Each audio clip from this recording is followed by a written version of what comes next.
और भागवत को सुनने से 5 प्रकार के पापी पाप मुक्त हो जाते हैं। 5 प्रकार के पापी पाप मुक्त हो जाते हैं। पहला बताया ब्रह्मघाती, जो ब्राह्मण के साथ में घात करता है और अगर वो भगवान की कथा सुने तो वो पाप मुक्त हो जाता है। दूसरा बताया गौघाती, जो गाय को मारता है और वो भगवान की कथा सुने तो वो पाप मुक्त हो जाता है। अब इसका मतलब ये नहीं कि आज कथा सुनी कल फिर गाय मारी फिर कथा सुन ली, रोजाना मुक्त होते रहेंगे। एक बार कथा सुनो और संकल्प ले लो कि मैं गाय को कभी हाथ नहीं लगाऊंगा, गाय को कभी मारूंगा नहीं। तीसरा बताया सुवर्ण चोर, जो सोना चुराता है वो पाप मुक्त हो जाता है अगर भगवान की कथा सुने। सुवर्ण चोर भी मुक्त हो जाता है क्योंकि सोने के अंदर कलयुग का वास होता है। चौथा बताया मदिरा पीने वाला, शराब पीने वाला अगर भगवान की कथा को श्रवण करे तो वो भी पाप मुक्त हो जाता है। शराब पीने वाला अगर भगवान की कथा को श्रवण करे तो वो पाप मुक्त हो जाता है।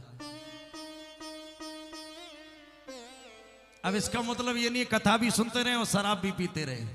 शराब हमें छोड़ देनी चाहिए, तब कथा सुने तो हम पाप मुक्त हो जाएंगे। क्यों?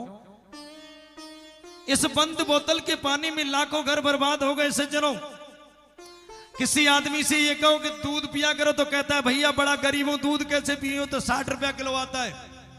लेकिन वो 6000 रुपया किलो की शराब पीने के लिए गरीब नहीं है, और 60 रुपया किलो के दूध पीने के लिए गरीब है। बोलो,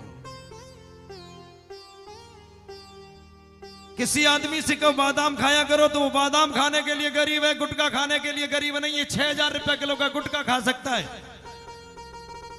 एवरेज लगाइए गुटखा में निकलता कितना है, 10 रुपए का पाउच आता है। हम लोग अच्छे काम करने के लिए गरीब हो जाते हैं, धर्म का काम करने के लिए गरीब नहीं है।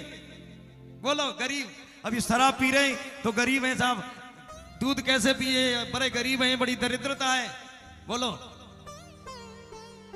कहने लगे जो शराबी होता है वो शराब पीने वाला भगवान की कथा को सुने तो वो पाप मुक्त हो जाता है। 5वां बताया इन चारों का साथ देने वाला।